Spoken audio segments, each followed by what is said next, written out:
Hi കൂട്ടുകാരെ, എൻ്റെ video കാണുന്ന എല്ലാ കൂട്ടുകാർക്കും സുഖമാണ്. ഞാൻ ഇന്നിവിടെ തൊലി കറുത്ത പഴം, നേന്ത്രപ്പഴം കൊണ്ടുള്ള ഒരു ഡിഷാണ് തയ്യാറാക്കിയിരിക്കുന്നത്. ഇത് കുട്ടികളൊക്കെ ഇഷ്ടപ്പെടുന്നതാണ്. വളരെ എളുപ്പത്തിൽ നമുക്കിത് തയ്യാറാക്കാം. 4 മണിക്ക് കഴിക്കാൻ പറ്റിയ ഒരു ഡിഷാണിത്.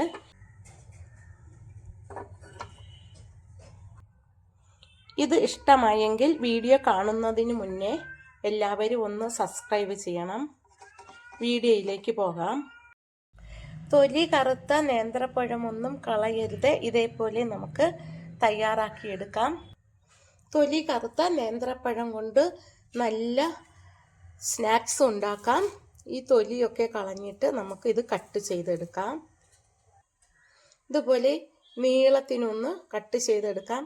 ഏത് ഷേപ്പിൽ വേണമെങ്കിലും കട്ട് ചെയ്യാം. ഞാനിപ്പോൾ ഈ ഒരു ഷേപ്പിലാണ് കട്ട് ചെയ്തെടുക്കുന്നത്. ഇതുപോലെയാണ് കട്ട് ചെയ്തെടുക്കാനുള്ളത്. ഇനി 2 മുട്ട ഒരു പാത്രത്തിലേക്ക് പൊട്ടിച്ചൊഴിച്ചു കൊടുക്കാം.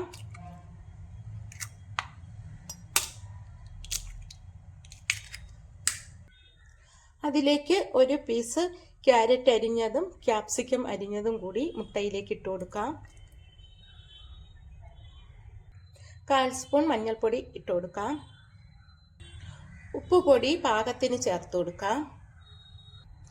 1/4 സ്പൂൺ കാശ്മീരി മുളക് പൊടി ചേർത്ത് കൊടുക്കാം. ഇനി ഇതെല്ലാം കൂടി നന്നായിട്ടൊന്ന് മിക്സ് ചെയ്തെടുക്കാം. ഇനി ഒരു പാൻ ചൂടാകുമ്പോൾ അതിലേക്ക് 1 ടേബിൾ സ്പൂൺ വെളിച്ചെണ്ണ ഒഴിച്ചു കൊടുക്കാം. വെളിച്ചെണ്ണ ചൂടാകുമ്പോൾ അതിലേക്ക് കട്ട് ചെയ്ത് വെച്ചിരിക്കുന്ന പഴം ചേർത്ത് കൊടുക്കാം.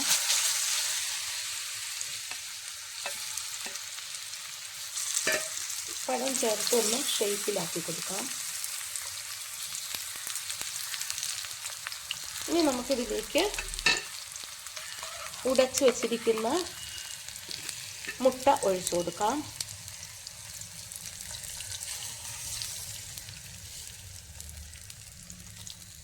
മുട്ട അതിലേക്ക് ഒഴിച്ചിട്ട് ഉപ്പൊക്കെ ചേർത്തു ആവശ്യത്തിന് നമുക്ക് ഇതൊന്ന് വേകാനായിട്ട് വെക്കാം.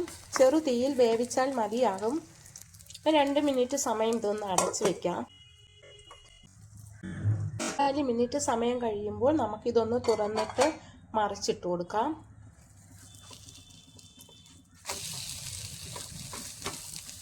മറു സൈഡും കൂടി നമുക്കിത് വേവിച്ചെടുക്കാം. കുറച്ച് നേരം അടച്ച് വെച്ച് വേവിക്കാം.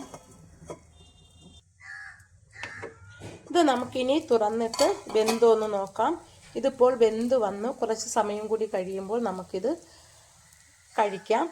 നല്ല ടേസ്റ്റാണ് ഇത് കഴിക്കാനായിട്ട്. സ്കൂൾ വിട്ട് വരുന്ന സമയത്ത് കുട്ടികൾക്കൊക്കെ തൊലി കറുത്ത പഴമുണ്ടെങ്കിൽ മുട്ടയുമായിട്ട് ഇതുപോലെ തയ്യാറാക്കി കൊടുത്താൽ മതിയാകും. കുട്ടികളൊക്കെ ഇഷ്ടപ്പെടുന്നതാണ്. എൻ്റെ ഈ വീഡിയോ ഇഷ്ടമായെങ്കിൽ എല്ലാവരും ഇതുപോലെ ഒന്ന് തയ്യാറാക്കി കുഞ്ഞുങ്ങൾക്ക് കൊടുക്കണം. ആദ്യമായി കാണുന്നവരെല്ലാം എൻ്റെ ചാനൽ സബ്സ്ക്രൈബ് ചെയ്യണം, സപ്പോർട്ട് ചെയ്യണം. Thank you.